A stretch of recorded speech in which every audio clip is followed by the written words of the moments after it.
This is Mission Control Houston. Welcome to the International Space Station Flight Control Room. Again, that was a video replay from a downlink earlier yesterday from the Commander Dan Burbank. And here with us today, we have our very special guest, astronaut Mike Fossum. Welcome, Mike. Hey, it's great to be back, Amiko. Good. And so, Mike is a veteran of 3 space flights. The most recent flight was aboard the International Space Station. He was the commander of Expedition 29. He was actually up there and handed over. As you heard in the video, Dan talked about a little bit about that handover. And so Mike was actually there when Dan arrived and had a very quick handover. I was one of the guys handing over to him. It was great. This video was great. I really loved it because it's such a great description from Dan about what it's like to live up there, to come aboard, and to have a very quick handover. Like you said, we really only had about 4 days to pass over as much as we could and show him how things worked and where we had hidden things, and get ready ourselves to leave. And so it's great to see in the video and his whole description of what it's like to live and work up there for a long period of time, and kind of looking back now as he's nearing the last few weeks and getting ready to come home. Great. So he is now just a little more than a week, and you were there about a week when he did arrive. So talk to me a little about that last week. I mean, you obviously had a little more crew prep because you had handover activities as well, but talk to me about some of your thoughts and whatnot before you Well, left. what's going on right now is really, and I've talked to Dan. I talked to him twice last weekend. They're getting ready to come home. He's starting to pack things up, and putting those the last few things that he really wanted to do. They're at the very top of his own personal to-do list. He's trying to get a couple of those things done, and I know that he's spending a little extra time with Don and Andre to say, okay, let's make sure we really, that you guys really know everything that you need to know. And of course they do. They've been there since December also, so they're ready. They'll be a little bit nervous, though, knowing, how I felt even after spending months up there as I was taken over from Ron Guerin. But part of it's just getting your things. You don't have a lot of stuff, but you really owe it to the people that are following behind you to take care of your stuff, to get things packed up, and to get a lot of it actually thrown away, because we don't have a way to return clothes or even wash them. So things like clothes are actually thrown away when you're done with them. And so those are packed. I'm sure a lot of them are packed on that Progress vehicle that's leaving tomorrow morning. That's right. They have that thing packed full of trash right to the point of just barely being able to operate the hatch. I know how that stuff works.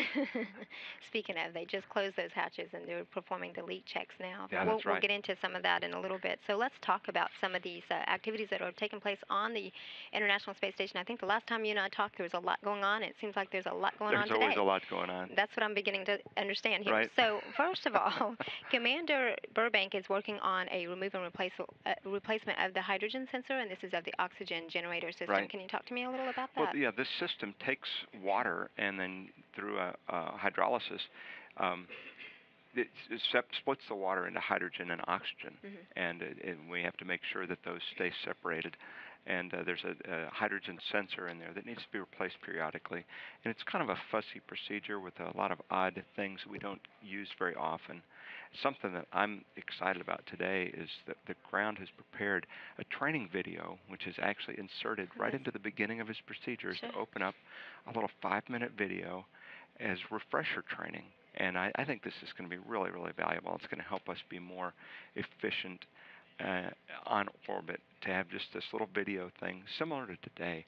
If you've got to do some work on a car or a piece of something around the house, if you do a quick internet search, you can find videos on how to do things that you've never even been trained on doing. But you can watch a video, see somebody else doing it, then the written procedure makes sense, then you can figure it out. And so that's kind of what we're evaluating today, is Dan's ability to do this little maintenance activity with training that he had a year or maybe more ago, but precede the activity with just a few minutes of video to review it. And I can't wait to hear his commentary on that. I watched the video myself yesterday.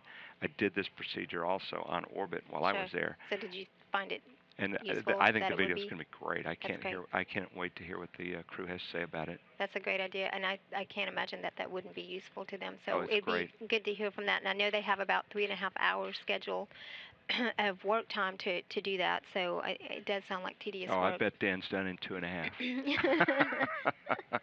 So, and other things that are going on, pretty exciting stuff. Pettit and Kuipers are actually working on a onboard training session with the mainly a practice session with the robotic arm. They're working with Canada Arm 2 to grapple the Dragon, SpaceX's Dragon, that's set to launch on April 30th. Talk to me some about Oh that. yeah, this is exciting. Getting ready for that for the Dragon grapple, and this is a change in crew responsibilities because they were planning to catch the space exploration cargo vehicle, which is named the Dragon, was supposed to arrive a little bit ago. It's been delayed some, and so Don Pettit will be the prime arm operator for that. We call it a grab, just in a way of talking about it. But what happens here is that Dragon vehicle will fly up and hover right in formation, right underneath the space station, just 10 meters out. This is really a cool. It's a very complicated maneuver. Sure. This is a new ship, and so this is the first of a kind. And we can do a lot of simulations and a lot of training on a lot of things, but it really boils down to the ability of that Dragon vehicle to maintain a very steady position.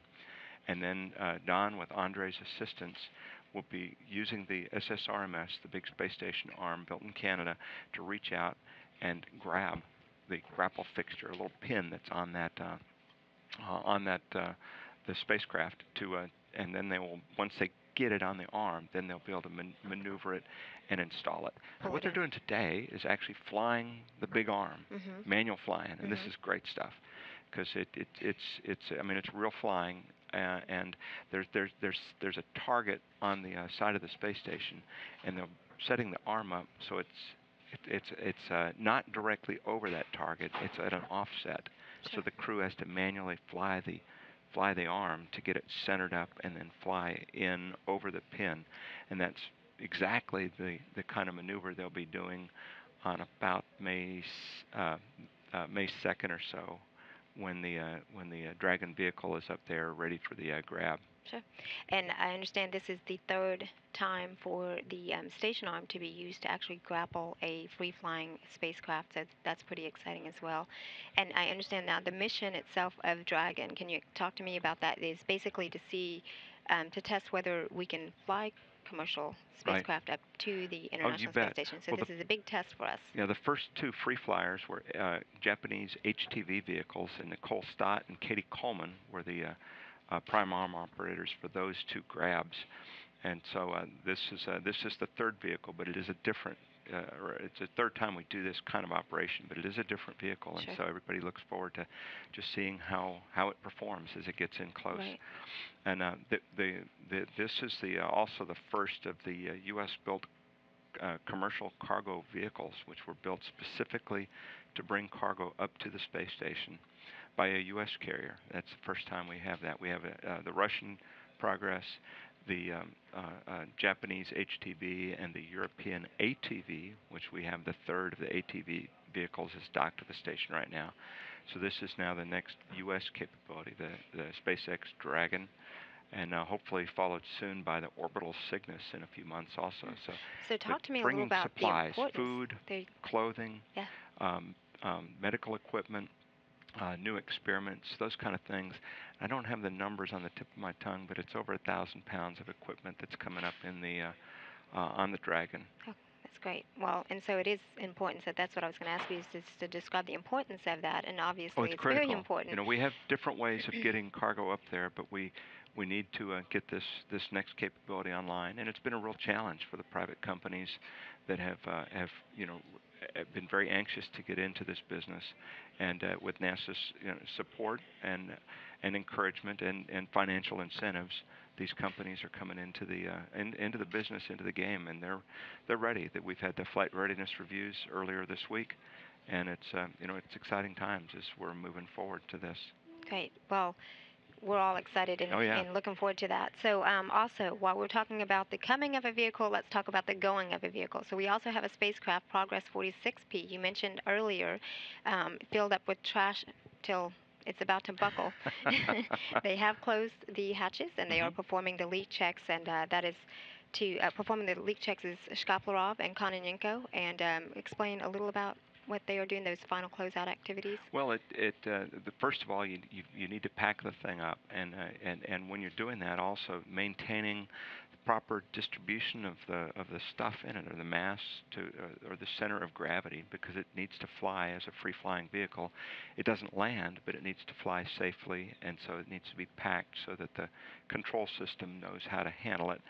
Um, when we bring the supplies up to space, everybody thinks in terms of getting all of this food up there, and experiments and clothes and other things that you use. You have to get rid of those things too.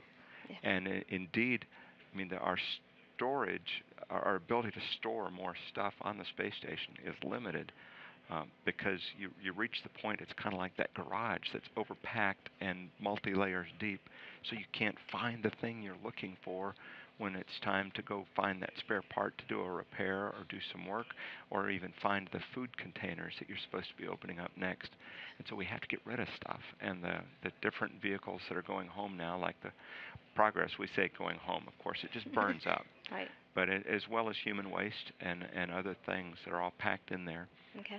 So it's ready to go, and the crew really likes packing those things up, because that means you're opening up some free space on board. For more to come on board. And so that's the packing part. The other part they're doing right now is making sure when that vehicle leaves. Right now it's attached to a docking port on the station that has a hatch, and they're closing the hatch on the cargo ship as well as the hatch on the station side, because when the vehicle leaves, that hatch and the seals on that hatch are now what's keeping the air in the station. And so we do very carefully do these checks on that interface to make sure that the hatch on the station side is solid and not leaking. Sure. So Because that'll be exposed to space until the next cargo ship comes to dock in that location. Yes. So very important work that they're working on.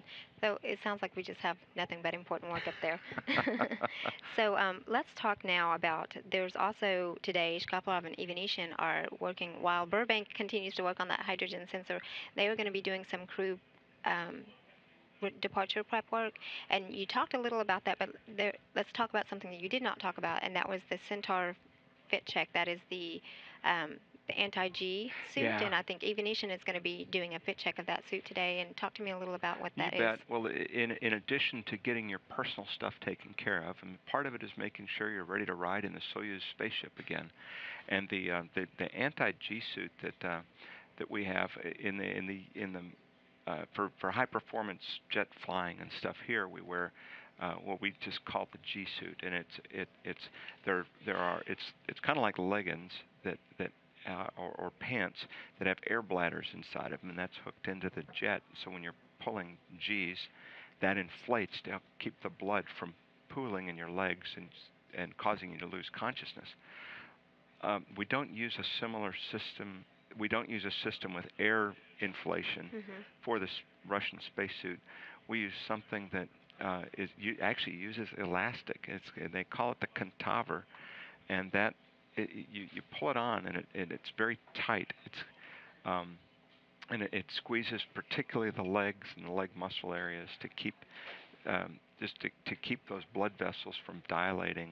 And after we land, and you try to stand up to climb out of the ship, after your body systems right now are working to keep the blood from pooling in the lower parts of our bodies, and there's a system of different check valves in the veins in the legs and things like that help that, as well as just muscle tone.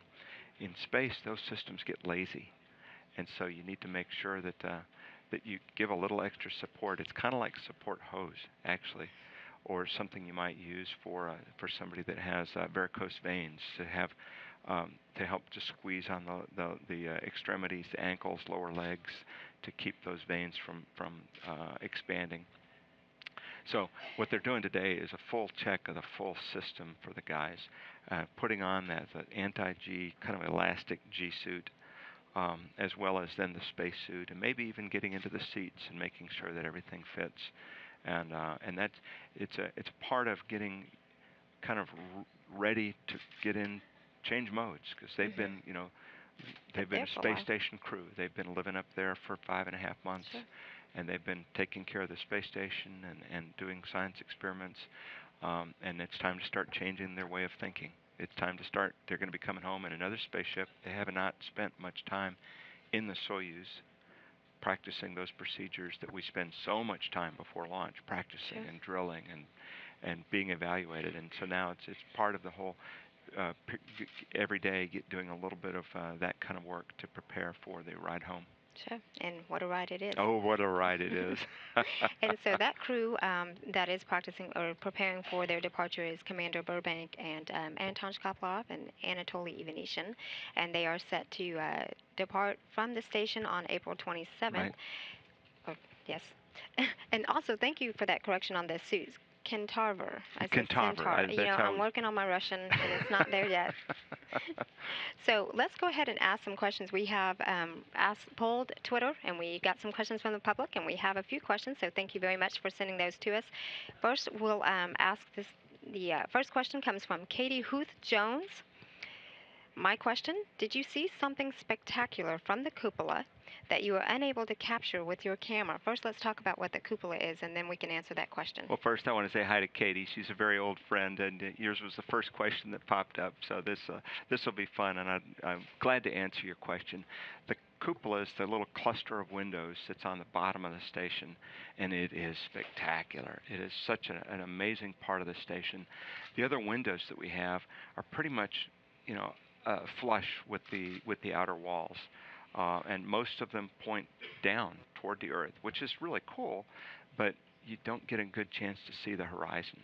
And with this little cluster of windows, there's one large one that looks down, but there's 6 that look around the sides too, so you can see the horizon. And for me, I love to try to capture these views, and the low light photography of the aurora and city lights and stuff were a real challenge, and I enjoyed doing that.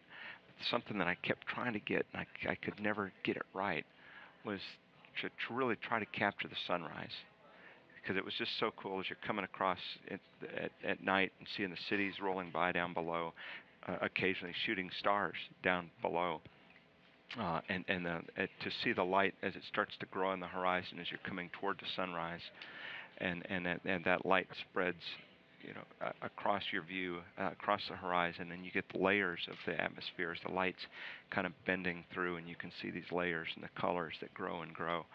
And it's just a really cool thing, and I couldn't capture that with the cameras because the extreme lighting was just too much for it, and so I couldn't get the really good bands of color in the atmosphere, as well as kind of the purples of the Earth and as it's starting to be illuminated down below. It sounds like a very brilliant scene to see, and despite the fact that how many sunrises do you come across? 16 a day. And how many You days? have a lot of 167 days you're on you have station. a lot of opportunities, but just hard to capture that kind of thing. It can be done though, and if the guys up there, Dan Burbank and Don Pettit and Andre too, have been working hard at catching some of those things. So there's some really nice shots up there. Okay, sounds like you need another trip. Oh, maybe so. Okay, well, speaking of the brilliance of some of the sites aboard ISS, the second question on Twitter comes to us from Seb. Do you see the city lights as bright as they are shown on the ISS night time-lapse videos?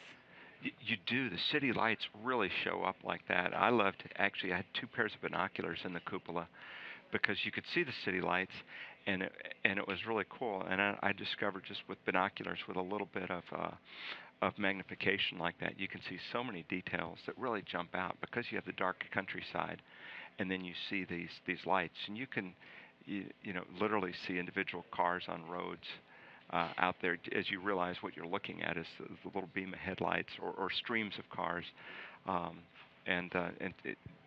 cities. And to see the bridges, to see the rivers that come through the city with the bridges across them, all those things really jump out, and just amazing to see. Well, that was a great question because I know that you sent us a lot of those videos. So we had a lot of those time-lapse videos, and to me personally, it looks sort of like glitter, I It's got that loved beautiful doing golden. that because you look at these things and you say, how can I describe this? I'm an engineer. Sure. I don't have the words to describe what this looks like, and I don't have to now. You can see it. You can see it as we see it, and it's sped up when we take those individual photos and string them together to make a video. We're moving faster in the video than we're really moving, but you can see it and get that same feeling we have. Sure. And so thank you to the public for those questions. We have one final question here. Um, I'm curious as well. Okay. So this comes from Otto Chen. Hi, Mike. One question that concerns me: how does it smell in the ISS? Thank you for answering. It is a unique smell, and you don't notice it after you've been there, but when you first get there, you definitely notice it. And interestingly, I was able to bring home a shirt. Was able to bring home in my allotment of personal things I could bring back. It came back in a plastic wrap, and and when I opened that back up, it had nobody else had opened it, and there's the smell of space station. To me, it smells like a combination of kind of exotic foods and spices in a locker room. Sorry. That's interesting and a good description. Well, you're living and working up there for a period of time, and so that's. I can imagine. So there's also a gym aboard. There is so you a got gym that aboard, which you're using almost sweat. every day. That's exactly right. Yay. So let's get back to space station. I think let's see if we can get some video. Okay. That's coming down to us now. One of the other activities that is taking place right now is Don Pettit is working with Robonaut, and you spent some time with Robonaut. Oh, you bet. So he spent some time assembling and putting Robonaut together, and we're getting a live view right now. Okay. That is aboard this space station. Today is like a hand dexterity exercise is a part of what's going on. Robonaut's a really cool experiment, the first humanoid robot, in space, and so it's really fascinating. Now, I will tell you, he has freaky long arms. When he stretches out like that, to see his arm, he's a wingspan. His arms are, I'm guessing, 20% longer than normal. If for a humanoid torso and head that size, these arms are really long, and the fingers are extra long too. But it's really fascinating to see him actually the kind of coordination that does exist, and there's force sensors built into his hand, which allows him to actually reach out and take your hand and shake it without crushing and it. it's a pretty Because he has the strength to crush handshake, it. correct? Oh, you bet it is. And so, are you ever intimidated by the handshake? Because you did do a handshake on station. We didn't get the handshake. We didn't. Oh no, that's right. It was cut short. It was cut short a little bit. They were still. I mean, they were learning, and that's why we're flying them. The only time I was surprised was there was some motion that was it was a bigger motion than I was expecting, and I hadn't cleared enough room for this big guy to start sweeping his arms around. So fortunately it startled me a little bit. Everything was fine, but before we let him out to play anymore, we made sure we cleaned up all the computers and cables and things that might be within his field of reach. Right. Well, aside from fun, Robonaut I know has some very important tasks, and it is up there for a specific reason. You want to talk to us a little about that? Right now we're there. We have found there are a lot of things to learn about how the robot actually moves and works in the zero-G environment. It actually was kind of unexpected because as in the initial build-up, as we're learning how to do these kind of things, the plan was for him to do pre-planned kinds of activities and stuff that had been done on the ground, but we find that the dynamics of the motion in zero gravity, the joints and stuff don't have the same kind of resistance or drag, and so there's think of it as like a bouncing. When he goes to move his arm, there would be a little bit of a bounce to it because gravity wasn't kind of dampening out or holding the arm down, and that caused it to trip. And so we learned about the dynamics of the motion and controlling that motion, and so they've been reprogramming and tweaking and refining those models to make him work a little bit better. And so it's been a learning process. It's been wonderful. The things you cannot learn on the ground. That they kind of expected these things to go ripping right through those kind of checks and on to bigger and better things. But hey, that's why you do this kind of testing. And Exactly. so, and it's a build-up approach to go through Mhm. those kind of things, to learn the control, and then to work our way into doing things like a few weeks ago, he did the first what you would call useful work, where he's moving a velocity detector in front of an air vent, and that's something we do. The crew does periodically, and it's to measure when you get a buildup of dust in the ventilation system Mhm. that starts to actually degrade the ventilation, and so you monitor the airflow out of these vents, and at a certain point, it's time to go in and clean things up Mhm. again. It's tedious. It's hard to do it repeatedly in exactly the same place. Mhm. Well, robots are good at that kind of thing. They can get it back in the same place that he did it last time. He could do it every time. So you get a better measure Sure. of that, and so you'll be able to do better trend tracking. And it also doesn't take crew time. And it If doesn't take crew time, and that's the eventual goal, is to have things like this that can help us out. Great. Well, thank You you bet. so much for that. So we have just a little bit of time. Well, let's talk real quickly Okay. about earlier this morning. I'm sorry, Commander Burbank had actually done some quality water testing, and Right. the reason why I want to bring this up is that Earth Day is right around the corner. It's on Sunday, April the 22nd, and so I wanted to talk a little about the water quality testing, but also more importantly the water reclamation system. If Right. you can just talk a little about that. Well, the because of the logistics or the difficulty of launching water to space, because it weighs, 1 kilogram per liter, no matter what you do, you can't freeze dry it or anything else. Sure. And so we've got to reuse as much water as possible on the station, and that means reclaiming the condensation out of the air conditioning system. That's reclaiming the water that we exhale, we breathe out, or we sweat out. When we have those sweaty gym clothes, we let them dry out, and we collect the water back in the through the air conditioning system, put it into the purifier.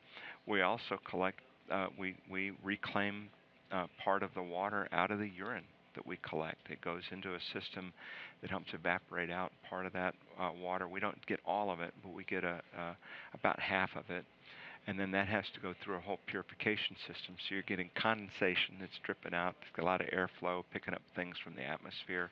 Obviously, the contaminants associated with cleaning urine back into drinking water Sure. are very clear, and so we monitor this kind of stuff, and the systems that we have to do that they've come up with are actually being used now in disaster situations, where you can take water not as maybe not as dirty as actually pouring urine in one end, but taking stream water or other water sources that are known not to be safe or suspect, and putting them through the same kind of filter systems that Mhm. we're using on the space station, that we've developed for the space station, Mhm. and that's immediately providing water in disaster situations, Yeah. which is a great way to bring some of that technology back to Earth. Well, that's fascinating. And they say ingenuity is the mother of all invention. So, necessity, I'm sorry, is the mother You of all bet. invention. So, and it's interesting that we do have some takeaways, on some of the knowledge that we're transferring from space station here back on Earth. You bet. And so I think we're running just a little bit close to Okay. quitting time. And so first, I just want to mention that the progress Undocking is again scheduled to take place at 6:04 a.m. Central Time. We'll have that televised here Hmm. live on NASA television, and that coverage will begin at 5:45 a.m. Again, thanks so much for coming out and talking with us today. It's always a pleasure. It's great being here, Miko. I look forward to getting up early in the morning to watch that progress undock.